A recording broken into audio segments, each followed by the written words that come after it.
Devocional diário Deus e eu. Um tempo de comunhão e reflexão na Palavra de Deus. Devocional diário Deus e eu, com o pastor Francisney Brito. Bendito é o Senhor, nosso Deus. Te adoramos, Senhor, nosso Deus e Pai. Pai nosso que está no céu, Senhor soberano, Deus de toda a terra, estamos diante de Ti. Senhor que governa as nações, que tem poder sobre os povos, mas também, Senhor, que quer que o nosso coração seja voluntário, que o nosso coração seja amoroso, que cada um de nós reconheça que Tu és grande e poderoso, e que o mal que possa nos sobrevir não é para comparar com o bem que o Senhor tem, com a graça que o Senhor tem, e com as bênçãos que o Senhor tem, e com a glória que o Senhor vai proporcionar para aqueles que confiam em Ti. Recebe minha adoração nesse dia e abençoa esta vida em nome de Jesus. Amém. Graças a Deus, estamos na presença de Deus. Formas de solidão. Aqui em Jó, capítulo 1, verso 20 a 22, diz assim: Então Jó se levantou, rasgou o seu manto, raspou a sua cabeça, se levantou da terra e adorou a Deus. Ele disse: No saí do ventre da minha mãe, e no tornarei para lá. O Senhor o deu, e o Senhor o tomou. Bendito seja o nome do Senhor. Em tudo isto, Jó não pecou, nem atribuiu a Deus falta alguma. Olha, a primeira coisa que você deve aprender na sua vida, que eu preciso aprender, é que Deus não é culpado pelo que acontece comigo. Seja a pior situação, seja o pior sofrimento, seja abandono, seja esquecimento, seja traição, seja doenças, não foi Deus que mandou para mim, não foi Deus que me curvou, não foi Deus que não me poupou. A vida é assim, enquanto eu for humano, eu sou sucessivo a sofrimento, a angústia, a chuva temporal, a ventania, a fogo, a peste, a nudez, a perigo, como fala o apóstolo Paulo, né? Estamos sujeitos a isso, mas temos que entender que Deus não merece que a gente seja injusto com Ele.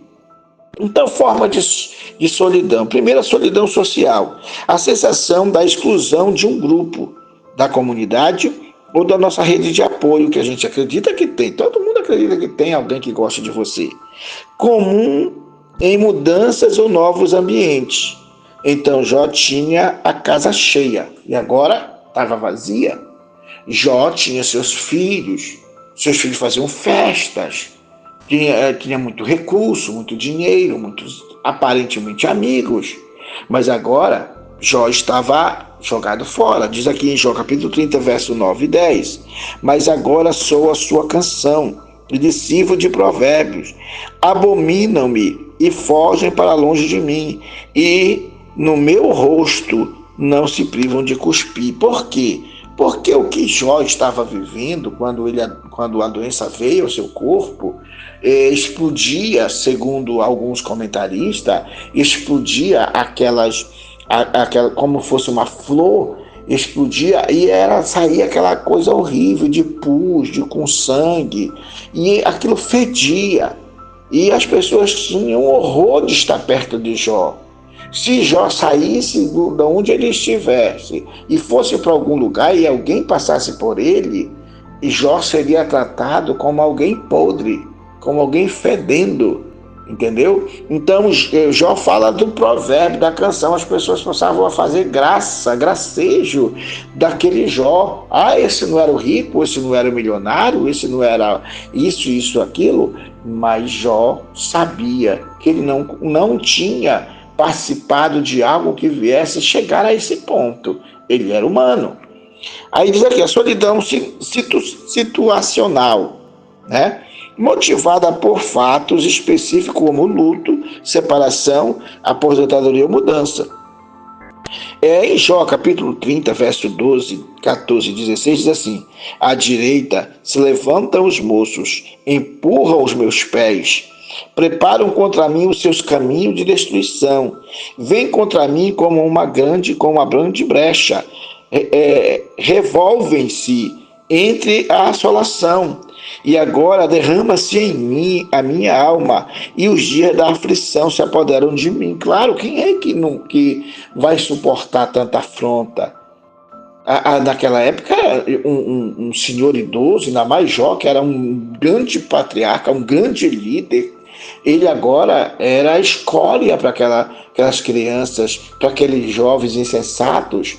Então, aquilo feria aí os adultos, em vez de defenderem Jó, os adultos ficavam calados. Por isso que Jó sente uma aflição que se apoderava de dentro dele, dentro da alma dele, havia uma angústia terrível por causa da situação. A outra questão é a situação crônica, ou a solidão crônica, estado prolongado de isolamento indesejado, que afeta a saúde mental e física. Jó, no capítulo 30, verso 18 e verso 19, diz assim: pela grande força do meu mal, ele já começa a se culpar. Se desmudou o meu vestido, que como o cabeção da minha túnica me cinge, lançou-me na lama e fiquei semelhante ao pó e cinza. Jó tinha que se despir para se jogar na cinza por causa das grandes dores que ele sentia e por causa daquela secreção que saía e fedia. Então ele fala que o meu mal, ele estava assumindo aquela doença como sua, coisa que a gente não deve fazer. A doença não é sua. A doença veio para o teu corpo, mas não é sua. Você vai sair vitorioso se você confiar. Outra coisa, se você não partir para a eternidade, se você tiver uma alma limpa, purificada e santificada, você vai estar com o Senhor. Você vai estar na presença de Deus. Isso será maravilhoso. Solidão existencial.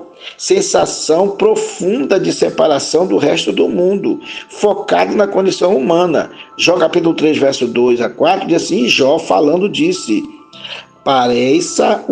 pereça o dia que nasci, e a noite em que se disse, foi concebido um homem. Converta-se aquele dia em trevas, e Deus lá de cima não tenha cuidado dele, nem resplandeça sobre ele a luz. Jó já sentia um incômodo. Na cabeça de Jó, Deus estava sendo incomodado com a sua vida pessoal agora.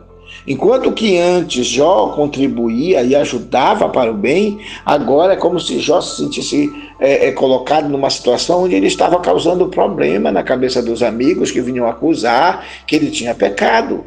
Ou seja, a religião, a fé que Jó abraçava estava sendo envergonhada. Porque as pessoas diziam: não está vendo Jó ali? Era tão bonito, tão santo, tão envolvido, e agora olha que está jogado fora. Que Deus é esse?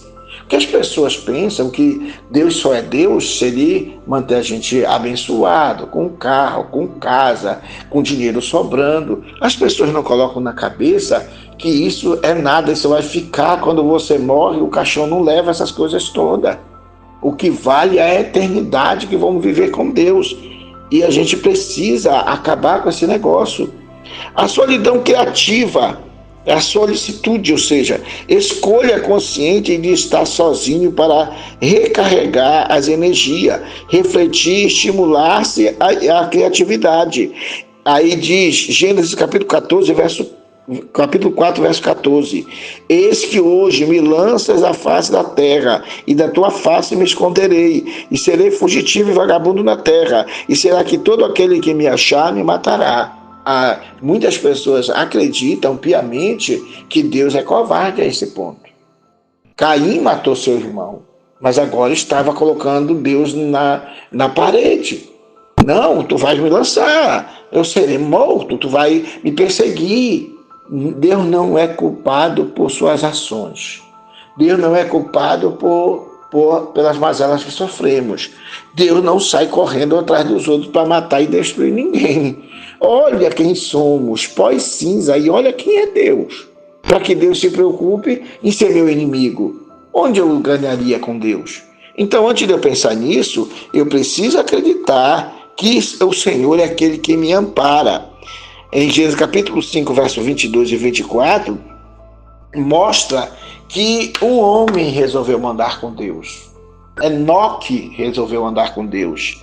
E Enoque, no padrão daquela época, ele vivia no meio de uma comunidade infernal, de ódio, de raiva, de assassinato, de violência. Mas Jó resolveu andar com Deus. Ande com Deus. Não viva isolado do Senhor, mas o ame, o adore, porque Deus tem muita coisa para fazer com você e através de você. Oremos. Senhor, mais uma vez estou diante de Ti, te agradeço pelas pessoas que estão ouvindo este momento de oração, meu Pai, que de alguma forma esta pessoa seja envolvida com Teu Espírito Santo, com a mensagem da Tua palavra, essa pessoa entenda que ela é amada por Ti, e que assim como Enoque decidiu andar contigo, que cada um de nós decida pessoalmente, intimamente, andar contigo, Senhor, te amar, te adorar em qualquer circunstância, não importa o que possa vir. Se o Senhor está conosco, Senhor, nós não estamos sozinhos. Continua abençoando cada pessoa, em nome de Jesus. Amém.